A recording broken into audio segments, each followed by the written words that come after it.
જય ભોળાનાથ મિત્રો, જો તમે આ વિડીયોમાં નવો હોય તો લાઇક, શેર અને સબસ્ક્રાઈબ કરજો।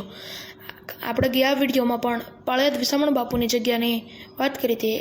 આ વિડીયોમાં પણ આપણે પાળિયાદ વિસામણ બાપુની જગ્યાની વાત કરવાની છે, પણ ઓલા વિડીયોમાં તો અશ્વશાળા ગૌશાળાની વાત કરી હતી। આજ ત્યાં એક અવેડો છે તેની આપણે વાત કરવાના છીએ।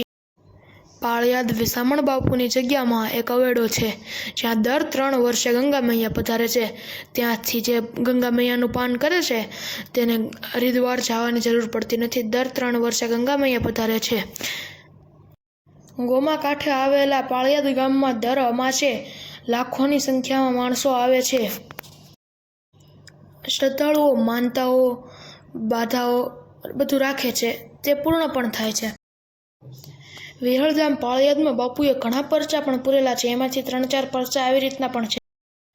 એક શ્રદ્ધાળુએ એક વખત બાપુના પારખા કરવાનું વિચાર્યું હતું। એમાં શ્રદ્ધાળુએ એક સૂકું નારિયેળ લઈને આવ્યા અને બાપુને કીધું કે બાપુ, મારે આ નારિયેળ વધેરું છે અને એની અડધી પ્રસાદી મારે ઘરે લઈ જવી છે। તે બાપુ કે વધેરી નાખ, જો સામે રહ્યું। તે શ્રદ્ધાળુ કે હા બાપુ, વધેરી નાખું।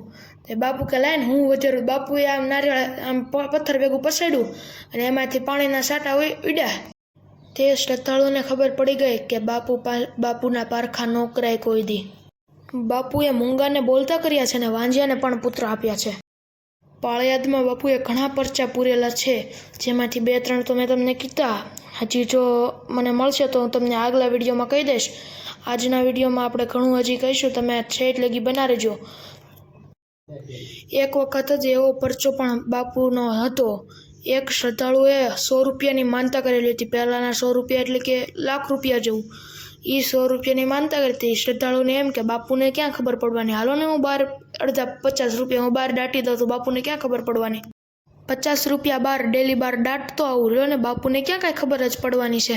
તે પછી બાપુ પાસે ગયો અને બાપુના માનતાના પૈસા મૂક્યા। તે બાપુ કે ઓલા 50 રૂપિયા બહાર દાટ્યા એ તો લેતો આવ, નકર કોઈક બીજું લઈ જશે। આવો તા વિહળધામમાં પાળિયાદમાં ઘણા પરચા પૂરેલા છે। તમે જ્યારે પાળિયાદમાં દર્શન કરવા આવો તો તમને આપોઆપ ખબર પડી જશે બાપુના પરચા એટલે હું। તમે જેથી પાળિયાદમાં દર્શન કરવા આવો તેથી જરૂરથી કરજો દર્શન। ગયા વિડીયોમાં પણ આપણે વિસામણ બાપુની જગ્યાની વાત કરી અને આ વિડીયોમાં પણ વિસામણ બાપુની જગ્યાની વાત કરી। જો તમને બે વિડીયો ગમ્યા હોય, તમને સારા લાગ્યા હોય તો લાઇક, શેર અને સબસ્ક્રાઈબ કરજો।